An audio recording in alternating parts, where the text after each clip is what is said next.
ఈ మధ్య కాలంలో బీజేపీ గ్రాఫ్ రోజుకి పడిపోతూ వస్తుందండి. కొంత ఏంటంటే రామ జన్మభూమి ఆయన ఎవరు ఎల్కే అద్వానీ గారి రథంతో స్టార్ట్ అయింది. రెక్కల కష్టం. ఆ రోజు గనక బీహార్లో లల్లు ప్రసాద్ యాదవ్ ఆపకపోతే ఇంత లేదు సీన్, పట్టించుకునే వాళ్ళు కాదు.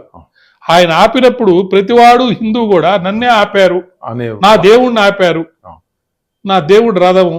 ఎందుకంటే మా ఊర్లో కూడా రాళ్లు పంపించారు, ఇటుకలు పంపించారు.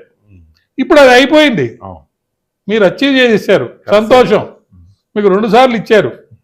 కాబట్టి ఆ ఇష్యూని బేస్ చేసుకొని, రాముణ్ణి బేస్ చేసుకొని, రాముణ్ణి దేవుడిగా బేస్ చేసుకొని, ఇక్కడ మన అక్కడ ఆమె ఈ విల్లం వేస్తే హైదరాబాద్ లో మాధవీలత గారు చేసిన దాన్ని అది కూడా కాంట్రవర్షియల్ చేసి దాని మీద ఇద్దరు లబ్ధి పొందాలని చెప్పి ప్రయత్నాలు చేస్తున్నారు.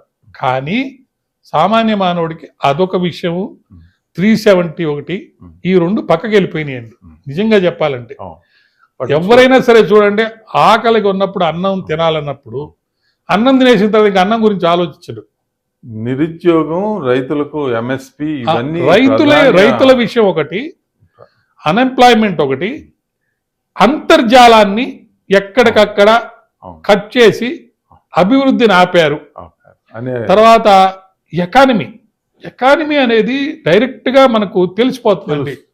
ఏంటంటే ఈరోజు తెలుస్తాయి కదా, జీడిపి పెరిగిందా లేదా, కాంగ్రెస్ ప్రభుత్వంలో జీడిపి ఎంత ఉంది, మీ ప్రభుత్వంలో ఎంత ఉంది, దాన్ని దాటారా? అందువల్ల day after day, day by day కొంత మీరు ఎంత పొలిటికల్ స్ట్రాటజీ ఎంత ఇది చేసినా ఆ గ్రాఫ్ కొంచెం తగ్గుతున్నట్టు కనిపిస్తుంది.